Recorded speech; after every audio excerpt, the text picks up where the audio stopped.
The Girl Who Brought the Compass.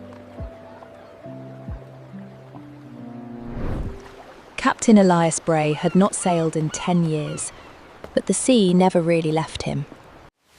Every morning he opened his small workshop on Compass Wharf, put on his old wool sweater, and sat down among broken clocks, cracked barometers, and ships' compasses waiting to be fixed. His hands were slow now, but steady. Through the window, he could always see the grey water moving, always going somewhere. His son, Robert, was a sailor too. 2 years ago, he had left on a long voyage to the Indies, and since then, only 2 letters had come. Elias walked to the post office every Friday, rain or shine, and asked the same question. Anything for Bray? The answer was almost always no. One cold October evening, as the wharf grew quiet and the gulls went silent, a young woman walked into his workshop. Her name was Nell, and she carried a small brass compass wrapped in cloth. "My father was a sailor on the Meridian," she said quietly. "This was given to him by a man named Robert Bray. He said if anything ever happened to him, I should bring it here." Elias's hands began to shake. He turned the compass over and saw 2 letters carved into the metal. E.B. His own initials. He had made this compass himself years ago and given it to his son before Robert's very first voyage. What happened to the Meridian? Elias asked, though part of him did not want to know. Nell explained that the ship had been caught in a storm near the coast, but the crew was safe. Robert, she said, had given the compass to her father to carry to shore first, because her father could not swim well and needed something steady in his hands.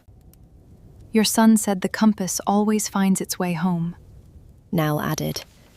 "He wanted you to know that." That night, Elias walked alone to the old jetty, where fishing boats rested quietly on the water. He remembered another storm, 40 years earlier, when he was young and frightened at sea, holding a compass his own father had given him. It had guided his ship safely back, wave after wave, through darkness and fear. He had made the very same compass for Robert for exactly that reason, so that wherever the sea took him, something familiar would always point the way home. 3 days later, a letter finally arrived. Robert was safe, already sailing back to England, and hoped to be home before Christmas. Elias read it twice, then a third time, sitting in his workshop surrounded by the quiet ticking of old clocks. He placed Nell's father's compass gently on his workbench to repair it properly, right beside the small drawing he kept of his son as a boy. Outside, the tide moved in and out, patient as always. A compass, Elias thought, does not stop believing in north, even in the middle of a storm. And neither did he. Let's start with some shadowing practice. What happened to the Meridian? What happened to the Meridian? Anything for Bray? Anything for Bray. Through the window, he could always see the grey water moving, always going somewhere. Through the window, he could always see the grey water moving, always going somewhere. Elias walked to the post office every Friday, rain or shine, and asked the same question. Elias walked to the post office every Friday, rain or shine, and asked the same question.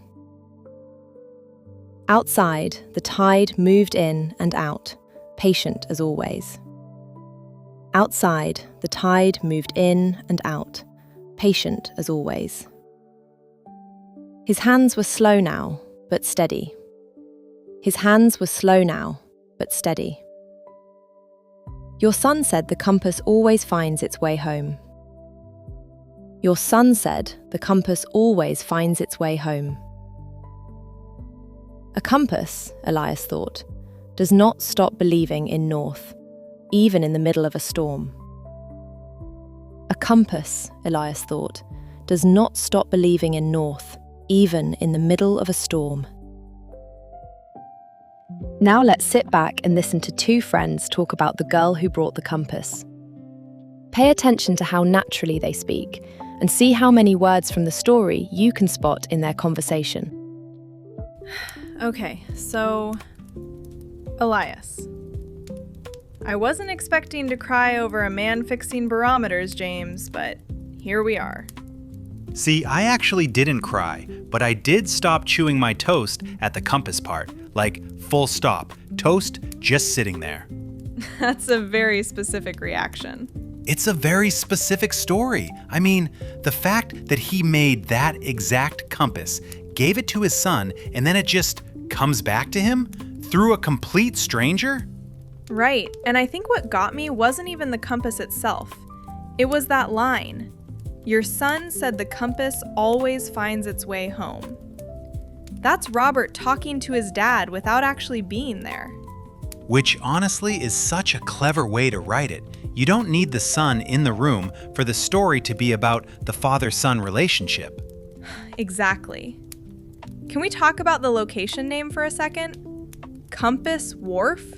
Oh, I was hoping you'd bring that up, because it's doing double duty, isn't it?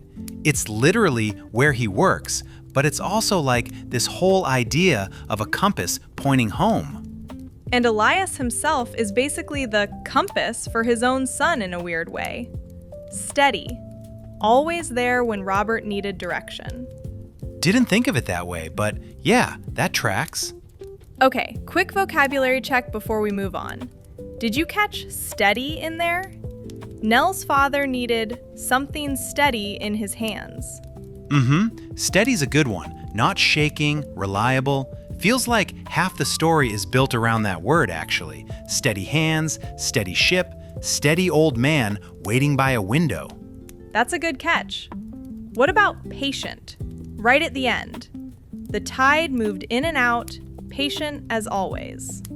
Yeah, that one hit me differently, honestly, because Elias himself is patient too, going to the post office every single Friday for 2 years, asking the same question, getting told no almost every time. That's brutal when you say it like that.